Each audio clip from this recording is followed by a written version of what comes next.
musik adalah penutur kisah paling jujur dari setiap peradaban. Di ranah Minangkabau, kejujuran itu lahir dari angin yang berhembus di Saluang, dari hentakan talempong, dari ritual adat yang khusyuk. Inilah irama, jantung budaya yang telah berdetak ratusan tahun. Namun, nafas irama itu kini tersendat.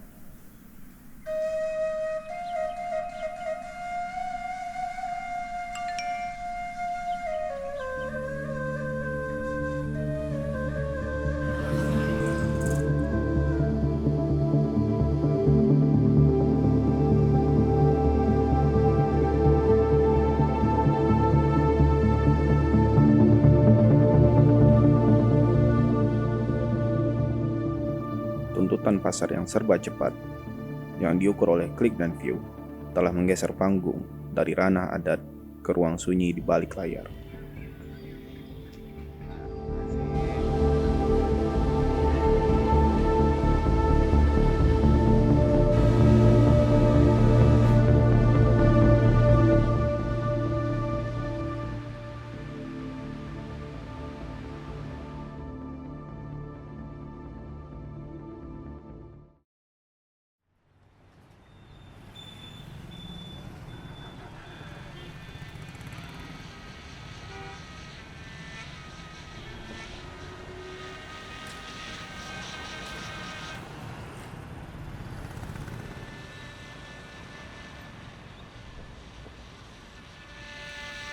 Kini, musisi Minang berdiri di persimpangan. Haruskah mereka mati-matian mempertahankan ruh otentik dari warisan? Atau haruskah mereka bertaruh agar jantung budaya ini tetap berdetak? Ketika irama melawan kerasnya algoritma.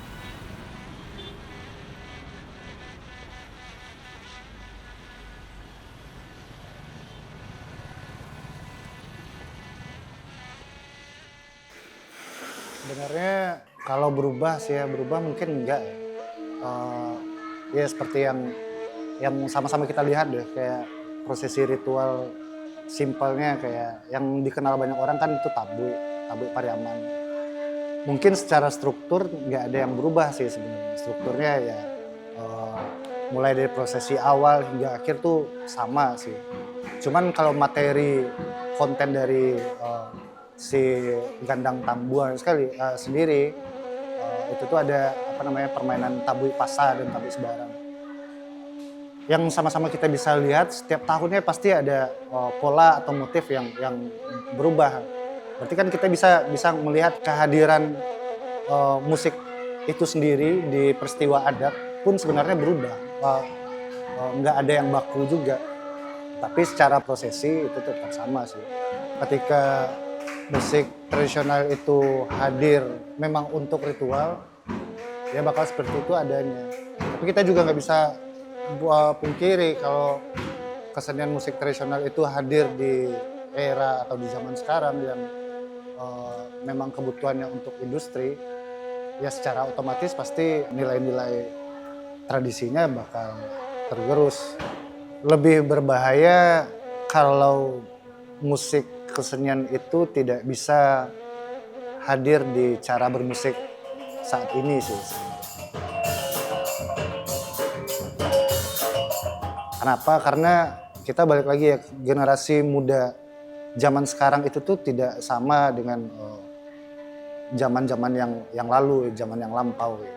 Dengan kehadiran musik-musik zaman sekarang yang sudah mulai kembali menghadirkan bunyi-bunyian tradisional, malah itu sebenarnya membantu kesenian itu sendiri untuk diperkenalkan lagi mungkin dalam bentuk hal yang baru. Salah satu contoh ya kita mungkin tahu ya kayak Lati karyanya Werjenius. Mungkin di zaman-zaman yang sekarang mungkin anak-anak zaman sekarang juga banyak nggak tahu apa itu gamelan. Mungkin karena kehadiran Werjenius yang mengkolaborasikan musik EDM dengan musik tradisional. Anak-anak yang zaman sekarang tadinya nggak tahu karena kehadiran Werjenius, mereka mengenal lagi, oh ternyata musik tradisional juga bisa ya hadirnya seperti ini.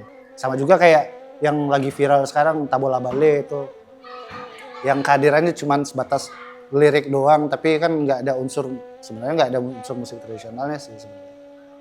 Tapi ya tidak apa-apa sih sebenarnya, kan tidak melulu tentang harus ada musik tradisionalnya. Ya, vokal pun dan teknik vokal pun itu tuh sudah mewakilkan kesenian tradisi itu sendiri.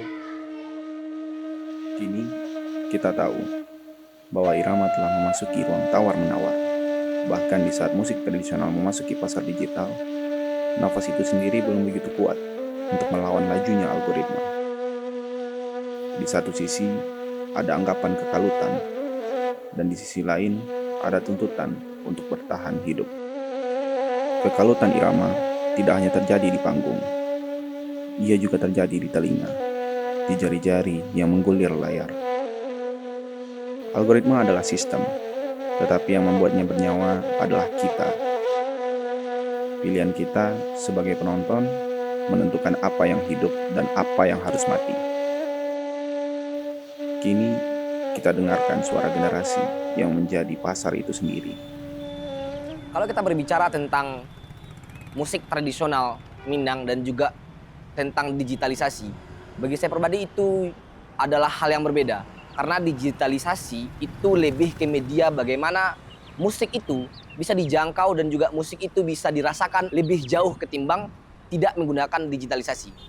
Tapi ketika digitalisasi dan juga anak muda pada saat ini, mereka tidak merusak orientasi original itu. Karena mereka hidup dengan zamannya dan nilainya tetap sama pada dasarnya, tergantung bagaimana segmen pengguna musik tersebut.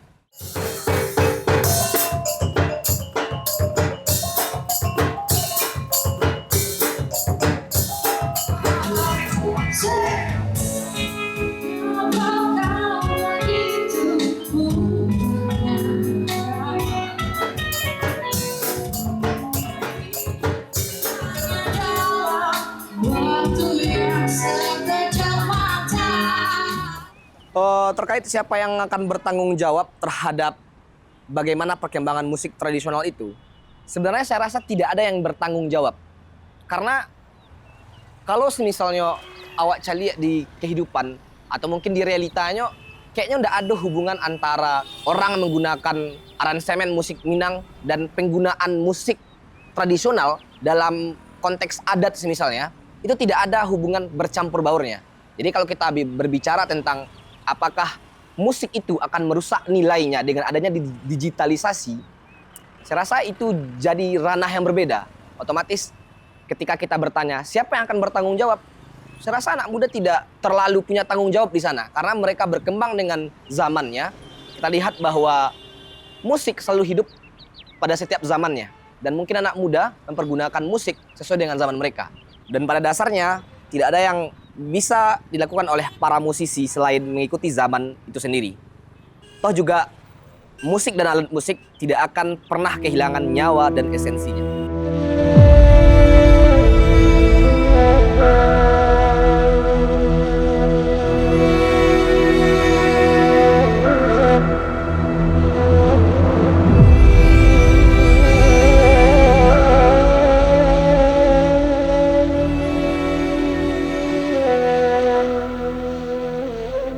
Di ranah Minangkabau ini, irama memang belum mati. Ia hanya berpindah. Kini, pertanyaannya bukan lagi apakah irama akan bertahan, tapi irama seperti apa yang akan kita wariskan.